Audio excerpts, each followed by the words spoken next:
नमस्कार दोस्तों, जैसे मैंने कहा था कि आपकी डिमांड की वजह से आप लोग बहुत दिनों से पूछ रहे थे कि सर F1 वीज़ा के लिए, स्टूडेंट्स वीज़ा के लिए, जैसे यूएस स्टूडेंट्स वीज़ा के लिए वीडियो बनाइए जहां पे स्टूडेंट्स अप्लाई करके यूएस में पढ़ना चाहते हैं। तो दोस्तों इस चीज़ में मैं बहुत दिनों से काम कर रहा था। फाइनली मैं हिंदी वर्जन में F1 स्टूडेंट्स वीज़ा का इंटरव्यू का क्वेश्चन और आंसर्स लेके आया हूँ। दोस्तों आज की वीडियो में टॉप 10 क्वेश्चन में कवर करूंगा। जो टॉप 10 क्वेश्चन अगर आप माहिर हो गए, आपका US visa, students visa approve होना 99% चांस है। 1% मैं छोड़ दूंगा साइड में, 99% आप अप्रूव हो जाओगे। दोस्तों वीडियो शुरू करने के पहले और टॉप 10 डिटेल क्वेश्चन डिस्कस करने के पहले मैं एक बोनस टिप दे दूं, अभी दे दूं, दूसरे लेवल के जैसे मैं एंड में दे दूंगा। देखिए ये एक चीज, जब आप इंटरव्यू के लिए जाएंगे 100% कॉन्फिडेंट रहना है। जो भी आप बोलने वाला है you should be very clear. और थर्ड थिंग है कि जो फाइनेंस यानी कि कैसे फंड करेंगे अपने स्टडीज को, वो क्लियर रहना है। फोर्थ थिंग, आपको ये जताना है कि आप सिर्फ पढ़ने के लिए जाएंगे, पढ़ाई करके वापस आ जाएंगे। अगर ये चार चीज आपको क्लियर है ना दिमाग में, आपका US visa, F1 students visa approve करने के लिए कोई रोक नहीं सकता। तो चलिए आज का वीडियो शुरू करते हैं। दोस्तों हालांकि ये F1 स्टूडेंट्स वीजा है, यूजुअली ये वीडियोस ऐसे F1 वीजा के क्वेश्चन आंसर वीडियोस इंग्लिश में बनते हैं, क्योंकि यूजुअली स्टूडेंट जाते हैं तो ऑब्वियसली उनको इंग्लिश आना जरूरी है, क्योंकि वहाँ पे जाके हिंदी मीडियम में तो नहीं करेंगे, इंग्लिश मीडियम में करेंगे। लेकिन दोस्तों इस चैनल पे बहुत सारे लोग हमारे व्यूवर्स, हमारे चैनल मेंबर्स हिंदी में देखते हैं। और भले आप पढ़ाई करने के लिए यूएस जाओ, लेकिन आपको समझाने के लिए, आपको समझने के लिए हिंदी भाषा आसान है, इसलिए आप प्रिफर करते हो हिंदी, इसलिए मैं हिंदी में बना रहा हूँ। ये आज का वीडियो मैं हिंदी में बनाऊंगा। लेकिन अगर किसी को, आप में से बहुत सारे लोगों को अगर ये वर्जन इंग्लिश में चाहिए तो मैं इंग्लिश में भी बनाऊंगा। Guys today's video we are going to cover top 10 questions which will be asked in F1 students visa at the time of interview. So in case if you need, this video I will cover in Hindi, but in case if you need this English version, let me know, I will try to do it very soon. सबसे पहला और important question दोस्तों वो पूछेंगे कि what is the purpose of your visit to United States. उनको भी पता है कि आप पढ़ाई के लिए जा रहे हो, राइट। फिर भी वो पूछेंगे, आपको बोलना पड़ेगा देखिए मैं यूएस से जा रहा हूँ पढ़ाई करने के लिए, या फिर बैचलर्स करने के लिए, या फिर मास्टर्स करने के लिए इस एरिया पे, और मेरा स्पेशलाइजेशन है ये। और क्यों जा रहा हूँ, मेरे को ये मैं रिसर्च किया था, ये यूनिवर्सिटी मेरे को पसंद है क्योंकि इस चीज़ का XYZ फैसिलिटी है, और मुझे पता है कि यहाँ पे अच्छा फैसिलिटीज और अच्छा करिकुलम, और यहाँ पे एजुकेट भी अच्छा किया जाता है, और यहाँ पे सीखने के लिए भी बहुत कुछ मिलेगा। ये आंसर देते वक्त कहीं पे भी उनको नहीं लगना चाहिए कि आप पढ़ाई के लिए जा रहे हैं, पढ़ाई के नाम पे पार्ट टाइम जॉब करेंगे, या फिर पढ़ाई के नाम पे एडमिशन लेके चले गए वहाँ पे जॉब करें, ऐसा लगना नहीं चाहिए। अगर ऐसा है तो मतलब वहीं पर रिजेक्ट कर देंगे। और मैं आपको सिखा नहीं रहा हूँ, बता रहा हूँ। अगर ये देखिए, ये सब क्वेश्चन किसके लिए है पता है? उनके लिए जो जेन्युइनली यूएस जाके पढ़ाई करना चाहते हैं। अगर कोई जो भी ये वीडियो देख रहा है, उनका इंटेंशन है कि F1 वीज़ा लेके वहाँ पे मैं सेटल हो जाऊँगा, या फिर F1 वीज़ा का स्टडीज़ कंप्लीट करके वहाँ पे जॉब करूँगा, वो लीगली गलत नहीं है, लेकिन पर्पस गलत है, right. That's not the correct way. और आप लोगों में से बहुत लोग सोचते हैं कि मतलब मैं F1 वीज़ा में जाऊंगा, पार्ट टाइम जॉब करूंगा, उनके लिए ये नहीं है। अगर वो हो तो ये वीडियो मत देखिए, ये सिर्फ जेन्युइन लोगों के लिए। जेन्युइन लोग कौन होते हैं? जैसे आपने सेकेंडरी पास किया, आप यूएस में जाके बैचलर्स करना चाहते हैं, और सही तरीके से बैचलर्स फिनिश करके आप वापस आ जाओगे इंडिया में, वो सही लोग हैं। यहाँ पे इंडिया में या फिर आपके होम कंट्री में आपने बैचलर्स खत्म किया और आप मास्टर्स या कुछ हायर स्टडीज करना चाहते हैं यूएस में, और यूएस में हायर स्टडीज करने के बाद वापस आ जाएंगे, वो जेन्युइन लोग हैं।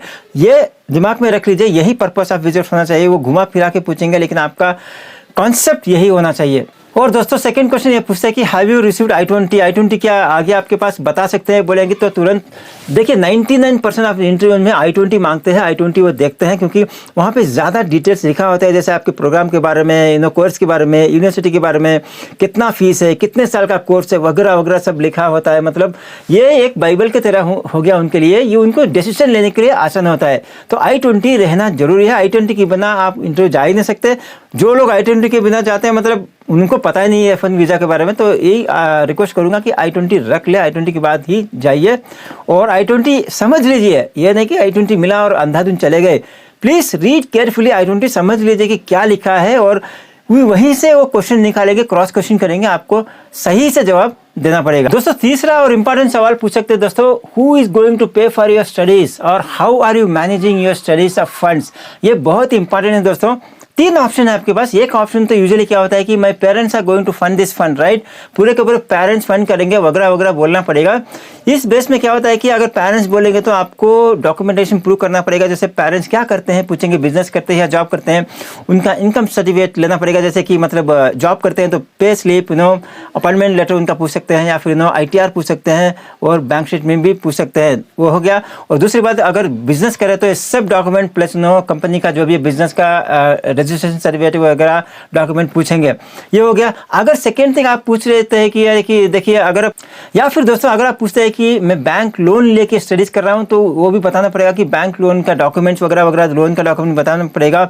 और दूसरी बात, बैंक लोन किसके नाम पे लिया है, आपके पेरेंट्स ने लिया है या आपने लिया है, क्योंकि आजकल आपको पता है कि लोन आपके नाम पे भी देते हैं। कंडीशन रह होता है कि मतलब वापस आने के बाद, स्टडीज खत्म करने के बाद वापस आने के बाद आपको पेमेंट करना पड़ेगा। उसके लिए थोड़ा सा होल्ड मांगते हैं बैंक, वो अपना पॉलिसी के हिसाब से मांगते हैं, उस पर डिस्कस नहीं करूंगा मैं। सेकेंड चीज आप बोल सकते हैं कि I will be funding my self after taking the bank loan, ये बोलना पड़ेगा। थर्ड थिंग वो बोल सकते हैं कि आप बोल सकते हैं कि my studies will be funded combination of two things. One is हमारे पेरेंट्स फंड करेंगे अपने फंड से, plus we will also take 50% advance loan from the bank. ये दोनों बता सकते हैं। ये तीनों की चीज में जो भी तीन ऑप्शन, एक तो आपके पेरेंट्स फंड करेंगे, दूसरी बात आप खुद करेंगे बैंक लोन लेके, तीसरी बात एक 50% पेरेंट्स फंड करेंगे, 50% आप लोन लेंगे। तीनों में भी बैंक क्या बोलते हैं डॉक्यूमेंटेशन आपको प्रोवाइड करना पड़ेगा। तो आशा करता हूं कि आपको ये कॉन्सेप्ट समझ में आ गया होगा। दोस्तों अगला सवाल ये पूछ सकते हैं कि आपका प्लान क्या है स्टडीज खत्म होने के बाद यूएस में, राइट। तो what is your plan, what's your plan after your studies completion. देखिए, आपके प्लान के बारे में उनको कोई लेना देना नहीं है। ये क्यों पूछ रहे हैं कि आपका इंटेंशन जानना चाहते हैं। आपका हो सकता है कि मैं कुछ लोगों को देखा भी हूँ, वो स्टडीज़ के लिए जाते हैं, F1 स्टूडेंट्स वीज़ा, स्टडीज़ होने के बाद इंटर्नशिप करते हैं, इंटर्नशिप करने के बाद वहाँ पे जॉब ढूंढते हैं, जॉब ढूंढ के वहाँ पे सेटल हो जाते हैं। देखिए, लीगली इसमें कोई गलत नहीं है, राइट, पूरा पेपर वर्क होता है लॉयर के पास जाके, इमिग्रेशन ऑफिसर के पास जाके, लेकिन ये तरीका गलत है। अगर उनको पता लग गया कि आप स्टूडेंट्स वीज़ा में जा रहे हैं, F1 वीज़ा में, उसके बाद वहाँ पे स्टडीज खत्म होने के बाद उन्होंने जॉब करने का इंटेंशन है, तो रिजेक्ट होने का चांसेस ज़्यादा है। ये गलत तरीका है। अगर आप स्टूडेंट्स वीज़ा में जा रहे हैं तो पढ़ाई करके वापस आना है। तो इसका आंसर क्या होना चाहिए, आपको क्लियरली बताना चाहिए कि देखिए, मेरे को ये बैचलर्स या मास्टर्स करना पड़ेगा इस फील्ड में, क्योंकि वहाँ पे सही तरीके से होगा उस यूनिवर्सिटी में। जैसे ही मेरा स्टडीज़ खत्म होगा, मैं आके इंडिया में एक अच्छे से कंपनी में जहाँ पे मेरा स्किल अप्लाई हो सकता है, वहाँ पे जॉब करूँगा। इस बहाने मैं इंडियन कंपनी को भी हेल्प कर सकता हूँ, मैं सीख भी सकता हूँ, और इंडिया के लिए भी अच्छा है कि मैं अपना जो भी नॉलेज है इंडिया में अप्लाई कर पाऊँगा। ऐसे आपको बोलना पड़ेगा। गलती से भी ये मत बोलना कि स्टडीज़ के बाद मैं वहाँ पे कन्वर्ट कर दूंगा, वर्क परमिट लेके मैं जॉब करूँगा, ऐसा बोलना मत, वहीं पर डायरेक्टली रिजेक्ट कर देंगे। और दूसरा सवाल पूछ सकते हैं, छोटा सा आसान सा सवाल है कि आपके घर में कौन कौन है। देखिए, फिर से बोल रहा हूँ, उनको कोई लेना देना नहीं कि आपके घर में कौन है क्या है, लेकिन उनको डिसीजन लेने के लिए हेल्प होता है। तो आपको क्लियरली बताना पड़ेगा, हमारे घर में पेरेंट्स है, माता पिता है, वो इस यहाँ पे जॉब करते हैं, मेरे भाई बहन है वो यहाँ पे पढ़ रहे हैं या कोई जॉब कर रहा है वगैरह वगैरह। उसके बाद हमारा प्रॉपर्टी भी है यहाँ पे, जो मैं भी एक सन हूँ या फिर अकेले सन हो तो आप अकेला सन हूँ या डॉटर हूँ, और यहाँ पे मेरा सबका सब बड़ा कम्युनिटी है। तो आपको ये आर्टिकुलेट करना पड़ेगा कि मतलब आपका बहुत कुछ है आपके पीछे इंडिया में या आपके होम कंट्री में, जिसके लिए आप जैसे ही पढ़ाई खत्म करोगे वापस आ जाओगे, राइट। आपको ऐसा नहीं लगना चाहिए कि आप अकेले हो। देखिए, अगर आप अकेले हो तो चांसेस ज़्यादा होता है कि आप अकेले रह सकते हैं और यूएस में भी सेटल हो सकते हैं। इंटेंशन वेरी क्लियर है दोस्तों। अगर उनको लगेगा कि आप F1 वीज़ा में जाके वापस नहीं आएंगे, रिजेक्ट कर देंगे वीज़ा, अगर उनको लगेगा कि पढ़ाई करने के लिए ही जा रहे हो, वापस आ जाओगे, उसके बाद अप्रूव कर देंगे। और दोस्तों, एक सवाल है जो हर जगह पे देखा हूँ मैं, सिर्फ F1 वीज़ा के लिए नहीं, B1 B2 वीज़ा के लिए भी देखा हूँ। वो डीपली पूछते हैं कुछ क्वेश्चंस कि आपका कोर्स के बारे में बताओ, कोर्स के बारे में ज़्यादा बताओ, क्या कोर्स है, क्या स्पेशलाइजेशन है। तो यहाँ पे देखिए, होमवर्क करके जाइए। मुझे पता है कि आप किसी में बैचलर्स किया होगा, जैसे कि BE किया होगा, वहाँ पर जाके MS करना चाहते हैं कंप्यूटर साइंस में वगैरह वगैरह। हाँ, आपको ज़्यादा पता नहीं होगा, वहाँ जाके पता लगेगा कोर्स स्टडीज़ करने के बाद, लेकिन उसके पहले भी थोड़ा रिसर्च कीजिए, थोड़ा पढ़ाई कीजिए, ताकि वो क्रॉस क्वेश्चन करेंगे, किस चीज़ में मास्टर्स कर रहे हो, किस फील्ड में कर रहे हो, आपका इंटरेस्ट क्या है, उसमें क्या क्या सब्जेक्ट है वगैरह वगैरह। थोड़ा सा डीप जाएंगे दोस्तों। अगर वहाँ पे चूक गए, आंसर नहीं दे पाए, तो वहाँ पे माइनस पॉइंट हो जाएगा। इसलिए सीधा सीधा ना होमवर्क करके जाइए, अपने कोर्स के बारे में ज़्यादा से ज़्यादा इन्फॉर्मेशन लेके जाइए, या मैं यहाँ तक कहूँगा कि यूनिवर्सिटी के बारे में भी थोड़ा सा रिसर्च करके जाइए। और दूसरी बात दोस्तों ये भी पूछ सकते हैं कि रिलेटेड क्वेश्चन कि ये प्रोग्राम या फिर ये कोर्स आपको कैसे हेल्प हो सकता है आपके करियर के लिए, राइट। मतलब और ये भी पूछ सकते हैं कि आप यूएस में ही क्यों करना चाहते हैं, इंडिया में क्यों नहीं कर सकते, जहाँ पे नो कम खर्चे में हो जाए, या फिर किसी और कंट्री में क्यों नहीं कर सकते, राइट। तो आपको यहाँ पे थोड़ा सा यूनिवर्सिटी के बारे में रिसर्च करना पड़ेगा, बताना पड़ेगा कि देखिए इस यूनिवर्सिटी में ये फैसिलिटीज़ है, जैसे मैं पिछले क्वेश्चन में बता चुका हूँ XYZ फैसिलिटी, जो दूसरे यूनिवर्सिटी में नहीं है, इंडिया में तो थोड़ा कम है। तो मेरा प्रेफरेंस है कि मैं यूएस से करूं, क्योंकि वहाँ पे क्वालिटी ऑफ एजुकेशन सही है, वहाँ पे स्पेशलाइजेशन है, किसी कोर्स में स्पेशलाइज्ड वन है जहाँ पे उसी यूनिवर्सिटी में मिल सकता है। और मैंने रिसर्च भी किया है कि वहाँ का आउटकम, वहाँ का जो बोलते हैं रिव्यूज़ भी अच्छे हैं। मेरे दोस्त लोग भी वहाँ से पढ़े हैं, दोस्त के जो भी मेरे पेरेंट्स के दोस्त या जो भी है वो अच्छा फीडबैक दे रहे हैं, ऐसा कुछ बता सकते हैं, ताकि उनका आपका इंटरेस्ट उस यूनिवर्सिटी की तरफ दिखाना पड़ेगा। प्लस यही कोर्स क्यों करना चाहते हैं आपको बताना पड़ेगा कि ये कोर्स मैं इसलिए करना चाहता हूँ, रीज़न देना पड़ेगा, और ये कोर्स मेरे को इस तरह से हेल्प होगा। जैसे कि BE करना चाहते हैं आप, इंजीनियरिंग कर दिया आपने, मान लो कि सॉफ्टवेयर की डेवलपमेंट में या कंप्यूटर साइंस में, आप जाके वहाँ पे बोल सकते हो कि मैं इस फील्ड में मास्टर्स करना चाहता हूँ, MS करना चाहता हूँ, ताकि और भी डीपली स्टडी कर सकता हूँ। आजकल तो AI का दौर है, आर्टिफिशियल इंटेलिजेंस के बारे में वहाँ पे थोड़ा ज़्यादा है, अच्छी तरीके से सीख सकता हूँ। वापस आने के बाद जैसे इंडिया में बूम हो रहा है, अभी भी उभर रहे हम लोग आर्टिफिशियल इंटेलिजेंस में, यहाँ पे मैं अपना पूरा का पूरा योगदान दे सकूँ ताकि इंडिया भी ग्रो हो सके। ऐसा कुछ आपको आंसर देना पड़ेगा। तो अभी छोटा सा सिंपल सा क्वेश्चन पूछेंगे कि which university have been admitted to, यानी कि किस यूनिवर्सिटी में आपको एडमिशन मिला। देखिए ये सिंपल से जवाब देना कि देखिए मैंने एक्चुअली 4-5 यूनिवर्सिटी शॉर्टलिस्ट किए थे, लेकिन मैंने ये फाइनल किया और यहाँ पे मेरे को एडमिशन मिला है, ये रहा I-20 फॉर्म, क्योंकि ये यूनिवर्सिटी मेरे को सही लगा एजुकेशन के मामले में, प्रोग्राम्स के मामले में, यानी कि क्या बोलते हैं वो सब्जेक्ट के मामले में, प्लस फीस के मामले में रीजनेबल है, ये सब बताना पड़ेगा। अगर आपको स्कॉलरशिप मिला है तो ये भी ऐड कर सकते हैं कि मेरे को स्कॉलरशिप भी मिला है इस कॉलेज से, और यहाँ से इंडिया से अगर मिला है तो इंडिया से भी मिला है, ये ऐड कर सकते हैं ताकि ये प्लस पॉइंट बन जाएगा आपको। और एक चीज़ दोस्तों देखिए, आप लोग बहुत से वीडियो देखते होंगे, ठीक है, गूगल भी करते होंगे, वो बड़ा डिक्शनरी वर्ड यूज़ मत करना, उससे कुछ होने वाला नहीं है। सिंपल लैंग्वेज में आपको कम्युनिकेट करना पड़ेगा, नेचुरली करना पड़ेगा कि आपका इंटेंशन यूएस में पढ़ाई करने का क्यों है, उसी यूनिवर्सिटी में क्यों करना है, यही कोर्स क्यों लेना है, और क्यों वापस आओगे। सिंपल जेन्युइनली बताना पड़ेगा, जितना जेन्युइनली, जितना सच बताओगे, कॉन्फिडेंटली बताओगे, उतना अप्रूवल चांस बढ़ेगा।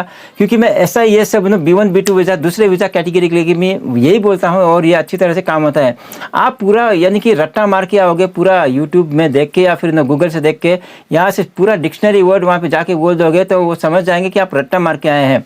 ध्यान रखिए, अप्रूवल चांस के लिए आप अपने स्टाइल में जवाब देना पड़ेगा, नेचुरली जवाब देना पड़ेगा, कॉन्फिडेंटली जवाब देना पड़ेगा, और सही जवाब देना पड़ेगा। देखिए कॉन्फिडेंटली कब कैसे दे सकते हैं जवाब, वेरी सिंपल। कॉन्फिडेंटली तभी दे सकते हैं जब आप सच बोलेंगे, और आपके कोर्स के बारे में, जिस यूनिवर्सिटी में आप जा रहे हो उस यूनिवर्सिटी के बारे में, कैसे आप फंड को फाइनेंस करेंगे अपने क्या बोलते हैं पढ़ाई को, किसको पता रहेगा? आपको पता रहेगा, मेरे को नहीं रहेगा, या किसी तीसरे को, ऑफिसर को भी पता नहीं रहेगा। तो हम अच्छी तरह से नहीं बता सकते, आप अच्छी तरह से कॉन्फिडेंटली बता सकते हैं, क्योंकि आपको खुद पता है, राइट। तो ये ध्यान में रखिए। ये वीडियो भी देख रहे हो तो पूरा मगअप नहीं करना है, सिर्फ कॉन्सेप्ट को समझना है।